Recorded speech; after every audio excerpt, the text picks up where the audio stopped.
আপনি মেহনত করতে হবে, আল্লাহকে ভয় করে আল্লাহর গোলামি করতে হবে। আল্লাহ পাক যেন আমাদের প্রত্যেককে বোঝার তৌফিক দান করেন। আমরা সকলে বলি আমিন।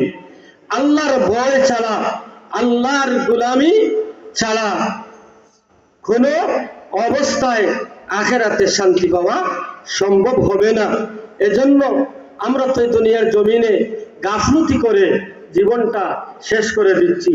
আমরা চিন্তা করতেছি, অনেক মানুষ চিন্তা করে এখনো নামাজের বয়স হয় না, বৃদ্ধ হয় নাই, এখনো সময় হয় নাই, বৃদ্ধ হব, নামাজ পড়বো।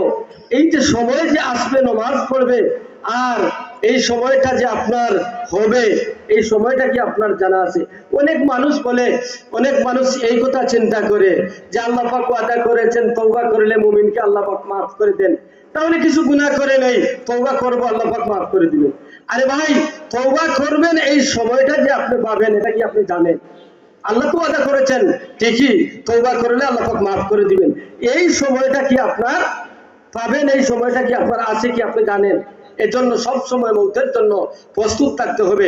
ইমাম গাজ্জালী রাহমাতুল্লাহ আলাইহি ঘোষণা করেন, কিতাবের মধ্যে এসেছে যে ইবাদতের মধ্যে সবচেয়ে বড় ইবাদত হলো মউতের কথা চিন্তা করা।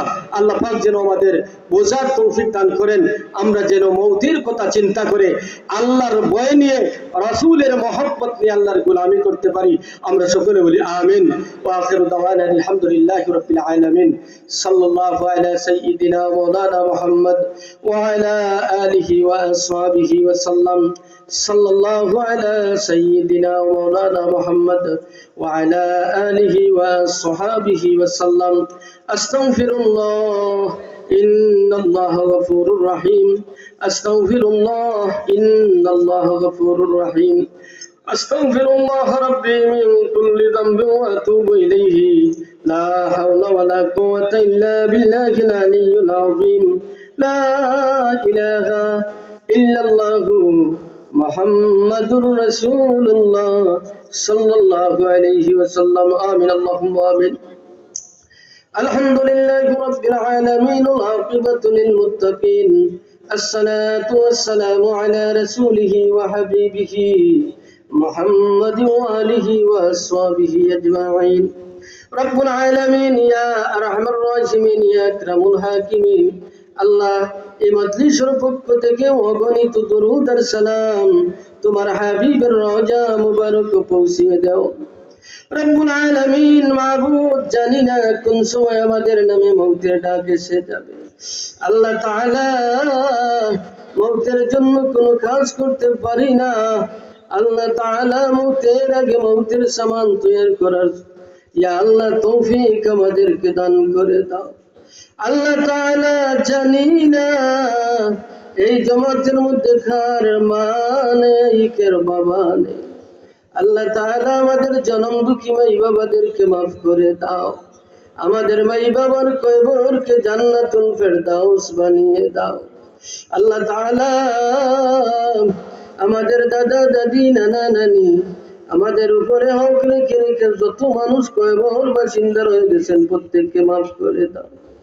আল্লাহ তাআলা, খাস করে এই মাদ্রাসা প্রতিষ্ঠাতাকে মাফ করে দাও। রব্বুল আলামিন, আল্লাহ, তোমার বান্দার কবরকে বেহেশতের বাগান বানিয়ে দাও।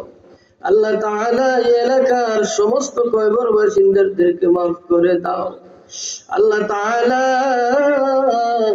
এই জমাতের মধ্যে তোমার বান্দাদের কার মনের আশা কি আছে তুমি মাবুদ ভালো জানো। আল্লাহ, প্রত্যেকের নেক হাজত গুনাহ পুরা করে দাও। রব্বুল আলামিন, ইয়া আরহামার রাহিমিন, আল্লাহ, এই মাদ্রাসাটা রব্বুল আলামিন তরক্কির সাথে কিয়ামত পর্যন্ত দাইমার কায়েম রাখিও। আল্লাহ তাআলা, এই মজলিস প্রস্তুত করতে গিয়ে যত মানুষ টাকা পয়সা দিয়ে শ্রম দিয়ে সাহায্য করেছেন, আল্লাহ তাআলা, প্রত্যেকের দান খয়রাতকে কবুল আর মঞ্জুর করো। রব্বুল আলামিন, আল্লাহ, আমাদের জান মাল ইজ্জত আবরু বিবি বাচ্চা तमाम কিছু তোমার কুদরতের হাওলা করলাম, আমরা তোমার হাওলা হয়ে গেলাম। রব্বুল আলামিন, আল্লাহ, আমাদের মৌতের সময় আমাদের জবানে জারি করে দিও লা ইলাহা ইল্লাল্লাহু মুহাম্মাদুর রাসূলুল্লাহ সাল্লাল্লাহু আলাইহি ওয়াসাল্লাম। আমিন।